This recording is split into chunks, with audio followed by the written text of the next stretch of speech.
साथियों नमस्कार, कैसे हैं आप सब लोग। मज़ा माँ केम छो कसा आहिस। साथियों आज एक इम्पॉर्टेंट टॉपिक में डिस्कस करूंगा कंसर्निंग 125 ऑफ सीआरपीसी कि मेंटेनेंस कब से अवार्ड होगा और क्यों अवार्ड करना चाहिए मेंटेनेंस हायर साइड के ऊपर और क्यों नहीं अवार्ड करना चाहिए हायर साइड के ऊपर। ये कुछ महत्वपूर्ण बिंदु हैं जिस पर हमें चर्चा करना बहुत ज़रूरी है। साथियों जब भी हस्बैंड और वाइफ के बीच डिस्प्यूट है, वाइफ पीआर आके बैठेगी, केस डालेगी मेंटेनेंस का, बट प्रॉब्लम ये कि दोनों को नहीं पता, उसको ये नहीं पता कि केस डालना कैसे। वो जो मर्जी लिख देगी और अल्टीमेटली आरोप लगाकर ये साबित करने का प्रयास करेगी कि उसके साथ जो है क्रूरता हुई है और विलफुली जो है वो अलग नहीं रह रही है, उसका एक विशेष कारण है। और हस्बैंड एक ही बात लेके चलेगा कि उसने क्रूरता करी नहीं है।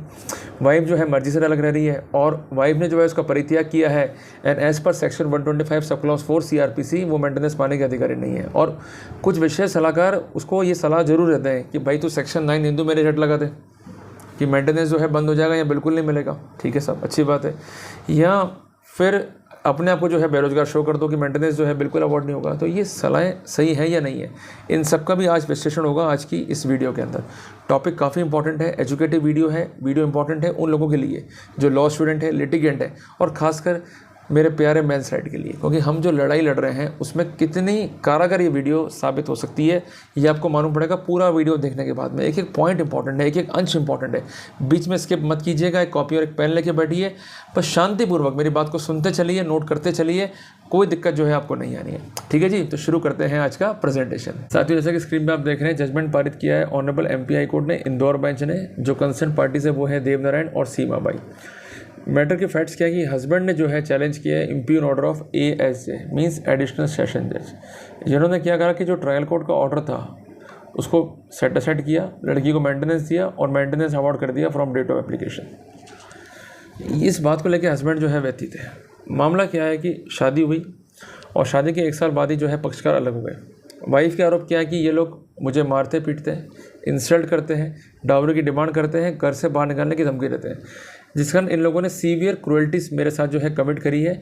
इसके अलावा मेरे हस्बैंड ने सेकंड मैरिज परफॉर्म कर लिया और मेरे पिताजी गरीब है, मेरे पास कोई सोर्स ऑफ मेंटेनेंस नहीं है, मैं बेरोजगार हूँ, मुझे मेंटेनेंस जो है अवॉर्ड किया जाए। ये बेसिक आरोप वाइफ के फाइल पर थे।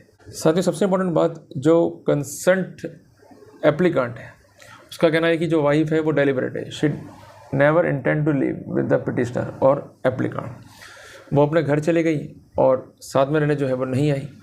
मैंने सेक्शन 9 में डाला, उसके बाद भी नहीं आई। यहाँ वाइफ की टेस्टिमनी हुई, हस्बैंड की टेस्टिमनी हुई और कोर्ट ने सारी एविडेंसेस को देखते हुए ये माना कि शी इज़ रेसाइडिंग सेपरेटली और मेंटेनेंस का क्लेम जो है खारिज कर दिया। फिर ये गई अपीलांट कोर्ट में, यहाँ एएसजे कोर्ट में by the way of revision, और उन्होंने इसकी पिटिशन को स्वीकार करते हुए जो इम्प्यून ऑर्डर था उसको सेट असाइड कर दिया और 4,000 रुपये प्रति माह मेंटेनेंस देने के ऑर्डर करें, पर ये ऑर्डर करें फ्रॉम डेट ऑफ एप्लीकेशन। फिर ये हस्बैंड जो है जब हाईकोर्ट गया तो उसने कुछ पॉइंट्स को रखा। सबसे पहली बात कि the appeal has been decide और the petition has been decide without affording proper opportunity to the consent petitioner. पहला बात तो ये था। दूसरी बात ये थी कि जो एविडेंस फाइल पर है उसको टोटली डिसबिलीव कर दिया गया और कंसेंट रिविजनल कोर्ट ने या अपीलांट कोर्ट ने माइंड ही अप्लाई नहीं करा। सबसे इंपॉर्टेंट बात, सेक्शन 9 HM का पिटिशन डाला हमने, हम साथ रहने को तैयार थे, वाइफ साथ रहने को तैयार नहीं थी, तो वाइफ के पास रीजनेबल कॉज नहीं था अलग होने का, बट कोर्ट ने सारे पॉइंट कंसीडर नहीं करे, जिस कारण से इम्प्यून जजमेंट जो है it is liable to be set aside. Clear हो गया।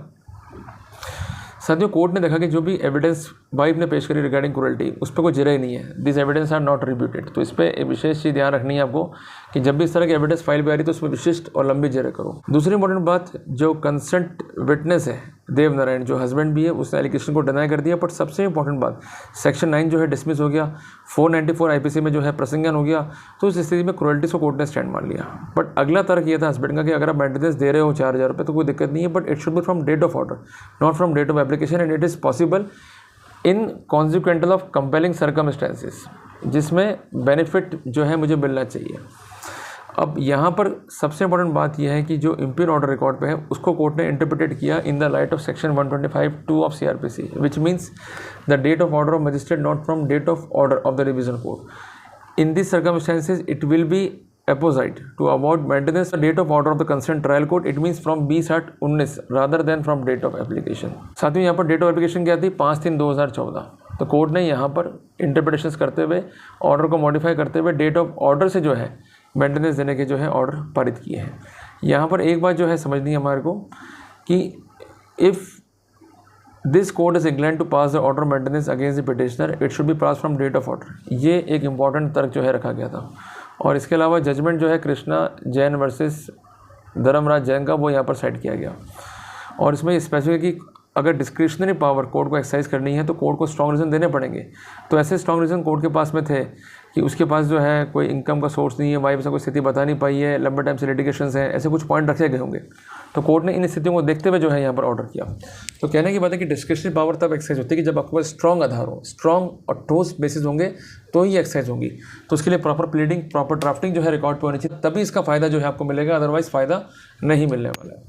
साथियों, आज के अध्याय में हमने 6 बातें जो है सीखी है। सबसे पहली बात कि क्लेम जो 125 सीआरपीसी का आ रहा है उसमें जो भी आरोप वाइफ के हैं उसको रिब्यूट करो, गवाह की सूची कॉल करवाओ, और अगर वो नहीं करती है पेश या अपने गवाह टेस्टिमनी प्रॉपर्ली पेश नहीं करती है तो डेफिनेटली इसका फ़ायदा जो है आपको होने वाला है। नंबर 1। नंबर 2, कोई भी पीस ऑफ एविडेंस को जो है अनरिब्यूट मत छोड़ो, जितना लापरवाह आप रहोगे उतना ही घाटा आप खाओगे। तीसरी बात, ये आवश्यक नहीं कि maintenance from date of application हो। अगर डिस्क्रिशनरी पावर के लिए ठोस आधार को पेश करते हो तो it will be from date of order, not from date of application, तो एक फ़ायदा मिलने वाला है।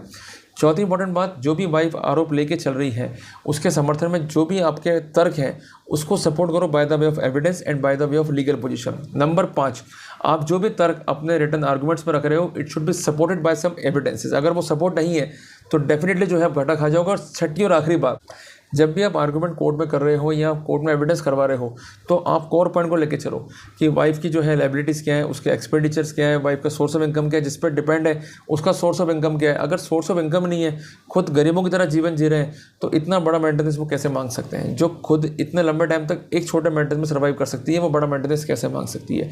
तो all this factor are combined and composite factors, जहाँ पर आपको राहत इजीली जो है मिल सकती है। तो घबराने का नहीं है, लीगली फाइट करने का है, चीज़ों को समझने का है, राहत भी मिलेगी। और जो गलत करने वाले हैं, झूठा केस करने वाले हैं, उनको एक सबक भी मिलेगा कि अगर आप झूठा केस लिए हैं और आपकी लायबिलिटीज़, आपके एक्सपेंडिचर अनकाउंटेड नहीं है तो डेफिनेटली अपोजिट पार्टी जो है इसका फ़ायदा ले जाएगी। मीन्स मेंस राइट को जो है इसका फ़ायदा मिलने वाला है।